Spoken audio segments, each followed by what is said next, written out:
Desiree Wolfe had always been told she was funny. She liked to believe it was because she'd been through so much that laughter became her only option. And, as it turns out, when life keeps hurling curveballs your way, a good sense of humor is just a natural side effect.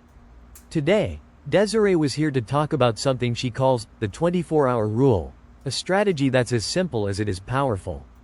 The idea? Give yourself 24 hours to fully experience and process your emotions, so you don't get stuck in a never-ending loop of negativity. Once those 24 hours are up, it's time to switch gears, find solutions, and start bouncing back, stronger and more in control than before. Now, you might be wondering who Desiree is to be giving advice about emotions.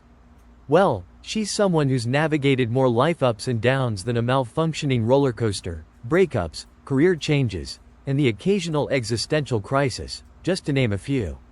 No, she's not a licensed professional, but after facing enough challenges and collecting a fair share of stories, she's learned that with the right mindset, those tough moments can be turned into powerful comebacks. Today, she's here to share what's worked for her, with the hope that she can help you tackle your own setbacks with a bit of humor and a lot of heart. We just laid Desiree's credentials, surviving a series of life's more challenging twists and turns, armed only with a sense of humor and a refusal to let the chaos win. But how exactly does one bounce back from these setbacks? Well, it all starts with the brain. And as Desiree is about to explain, your brain can either be your greatest ally or your worst enemy, depending on how it's running the show. So, let's talk about how your brain can either act like a bossy manager, barking orders and stressing you out, or a diligent worker bee, quietly getting things done and keeping you on track. So picture this. Your brain, it's like a workplace. And right now it's acting like that one nightmare of a boss we've all had. The one who's always in your business, barking orders and turning every little hiccup into a full-blown frickin' disaster. You know the type, right? I think we've all had one. The kind of boss who micromanages everything, even stuff you know you have completely under control. It's like they're there just to make sure you're sufficiently stressed out. Now, imagine flipping the script. Instead of that bossy nightmare, your brain is more like the ideal worker bee, quietly buzzing along, getting stuff done efficiently, and not freaking out over every tiny little thing. This worker bee is all about keeping it cool, following your lead, and handling problems like a pro, baby, one step at a time, one breath at a time, without all the drama. It's like the dream employee who just gets it done. No stress, no fuss required. The trick here, you've got to train your brain to be the more of that chill worker bee and less of that bossy asshole manager who's always flipping out. It's about shifting gears. Stop letting your brain acting like it's in charge of everything. It's stressing you out over every little detail and every thought that you're having. Instead, steer your brain towards practical solutions and positive actions. By dialing down the bossy attitude and cranking up the positivity, you'll find yourself managing stress like a champ, with everything in perspective. Okay, it's time for a poll. Have you ever felt like your brain took over your thoughts and that you just wanted it to shut off for a while? That's where the 24-hour rule comes in, a simple but effective strategy that Desiree stumbled upon thanks to a wise friend named Molly. It's a rule that's helped her take control of those overwhelming emotions and channel them into action. Let's dive into the story of how it all began. It's story time. Here's the story of Molly. Molly was a friend in high school, an acquaintance. We talked during class. We hung out once in a while. We had mutual friends. We weren't besties, but we knew each other. Fast forward years later, I moved away. Molly was still in San Diego. But somehow we connected. She was going through a rough time in her relationship, and we became late night chat buddies, being there for each other during dramatic times in our 20s when we were partying way too much and paying the price with the drama. And there was one particular summer that I was having a really let's say, drama queen era. And Molly was there for me. There was one situation. I remember calling Molly late at night, telling her about all the dramatics that had just happened.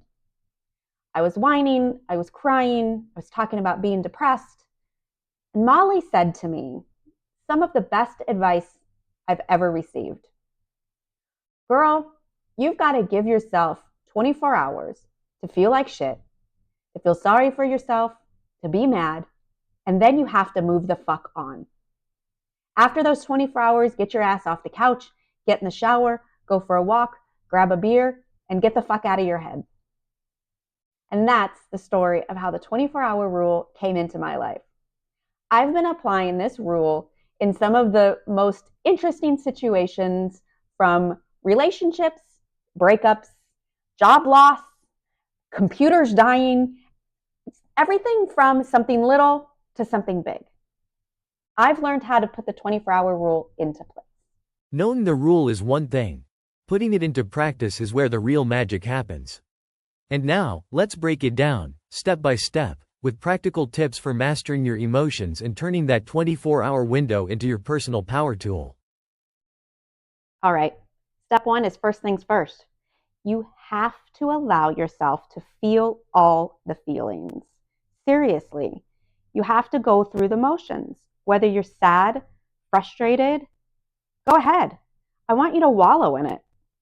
Open up that freaking mess in your heart and in your brain, in your stomach. This is a permission slip to be a hot mess for a little while.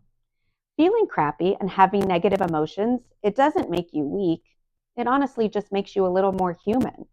We all go through it.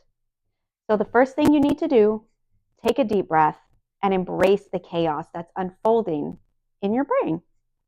Emotions aren't meant to be shoved down. Think of them like toddlers. When they want attention, you have to stop what you're doing and you have to give them a little attention.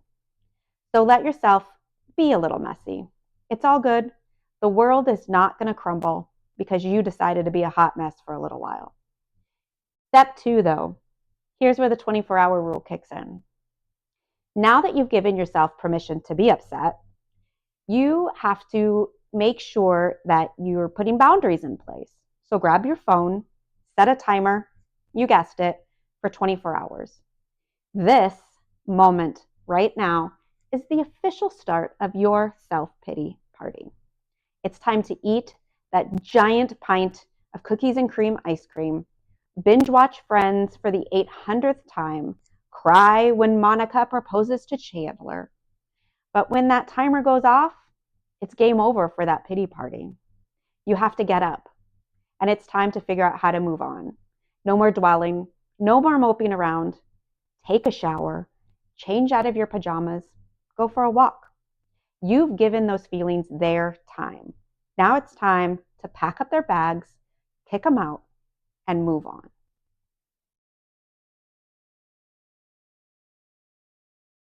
So now we go into step 3 of these practical tips. You've allowed yourself to feel all the feelings. You cried it out. You sat on the couch staring at the TV for 8 hours.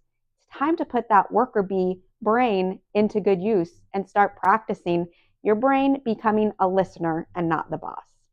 So grab a journal, a blank piece of paper, and start writing down the emotions that are coming to your brain.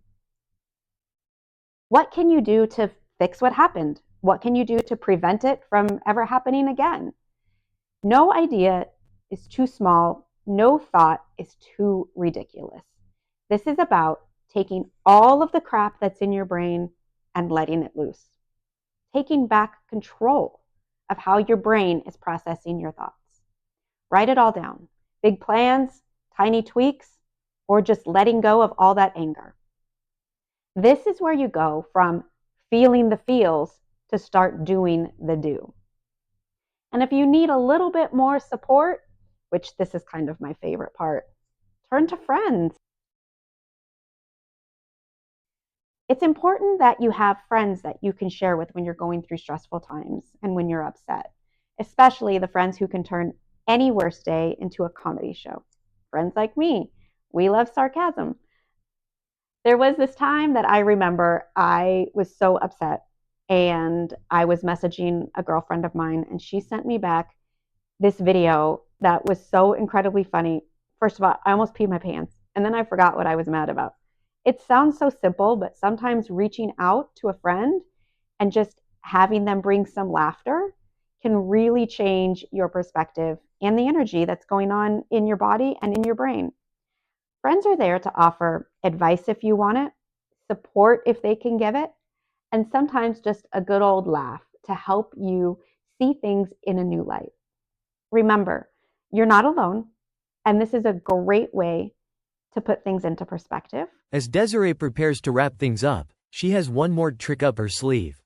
She'd created something called the Unfiltered Emotions Journal, a tool designed to help you put the 24-hour rule into action. With guided prompts to navigate those tricky first 24 hours, it's a simple way to sort through your feelings and gear up to move forward. And the best part? It's free. So, the next time life decides to throw you a curveball, you'll be ready to hit it out of the park. Just click the button to download, or head to slightlyunfiltered.com/24-hour journal. Let's quickly recap what we've covered today.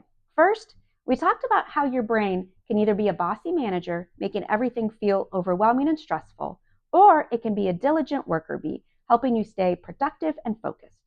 The 24-hour rule gives you permission to fully experience your emotions without judgment. But after that timer goes off, it's time to switch gears and start taking action. Finally, we discussed some practical tips, acknowledging your feelings, brainstorming solutions, and the most important, leaning on your friends for support.